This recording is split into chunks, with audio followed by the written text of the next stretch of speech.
Once upon a time, in a small town, there was a young boy named Arif who sat in the last row of his classroom. We call the back benchers, they sit back of the class.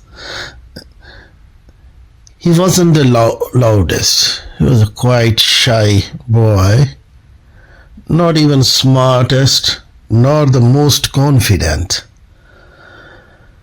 In fact, most teachers thought he was just another quiet student who would pass through the system unnoticed. So many people, they are just invisible. People don't give them much attention, whether they are standing there or not.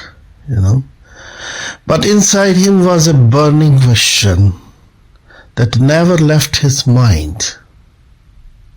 Why can't I be great? Why I can't be popular? Why I can't be smart? Every morning he watched the other students top the exams, win the medals, and walk out of the school gates with applause. Everybody admired them, and he would clap for them, smile politely, and walk home silently. It's a pity. The boy always think, why I can't? And that question made the way out for him. What no one knew was that when everyone else slept, he studied. Not just from books, but from life also. He studied the stars and wondered how they kept shining in the dark. He questioned himself. He studied the rain and saw how it fell freely. How it is happening. The question how. Never asking permission to nourish the earth. See, rain is just falling. Never asking the earth, which should I fall or not? He studied failure, his own failures. And instead of crying over it, he like a scientist, he dissect the failure and try to find out why this happened. He would write every mistake, in a notebook or in his own personal diary later, right besides a line that said, "This will make me stronger." Powerful, stronger. Not the powerful person on others, but the powerful person on himself. One day his teacher announced a science exhibition, That's where, small things change your life and you become another person. So that was happening with him also. Most students, they go to the internet and they copy the ideas, science things, and, just buy some stuff and compile together and made their project as just another project for them. But for Arif, it was different. He walked to the nearby river every day, watched plastic bottles floating on the surface, all the polythene bags and all the stuff. And he thought, if no one cleans this, I will clean it one day. So for 2 months he collected the bottles and read about the recycling, how to recycle products and things. I built a small machine that turned the plastic waste into the tiny fibers, Inventors. do that. And that was our Arif. He invented a small machine. And when the day of the exhibition came, so he took his machine with some pieces of reusable plastic fibers. When the day of the exhibition arrived, everyone laughed at him. The classmates and all, "Hey, what you are taking here? Garbage boy." It took too simple. It looks like, what is this? Made from scrap of metal and cardboards and smelly. But when the judges saw it actually working, when they saw the fiber comes out of waste, they stood silently and said, "Wow, there is something." The kind of silence that comes when people realize they were witnessing something pure, something original, something organic. Arif won the first prize that day, but more importantly, he won over himself, what he thought he did. The next morning, his teacher wrote on the blackboard, "Greatness doesn't always wear medals. Sometimes it walks home quietly with purpose."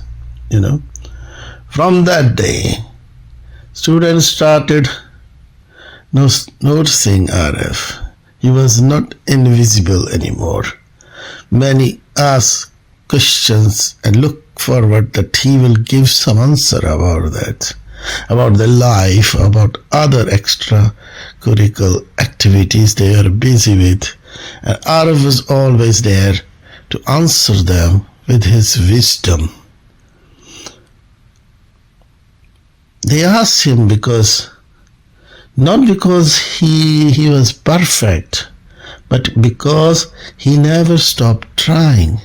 He always keep on looking and learning, reading and learning and contemplating on it, such things, and finding the answers of the life. Years later, Arif returned to the same school, not as a student but as a scientist who designed machines that clean rivers across the country. When a young student asked him, "Sir, how did you become so successful?" He smiled and said, "I didn't chase success. I chased improvement. So every day little better. Every day I try to become 1% better than the yesterday. That's all. Try to change. The big change come not with the big change. Big change come with the micro habits, with small changes.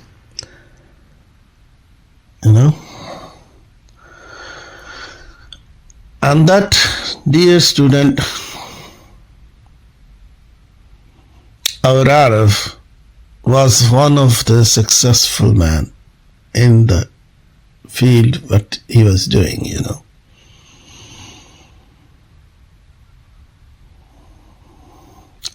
You don't have to be born a genius. You don't have to win every competition. You just have to stay curious, stay kind, stay consistent. Every small effort counts. Every small. Every hour of learning builds a foundation for you.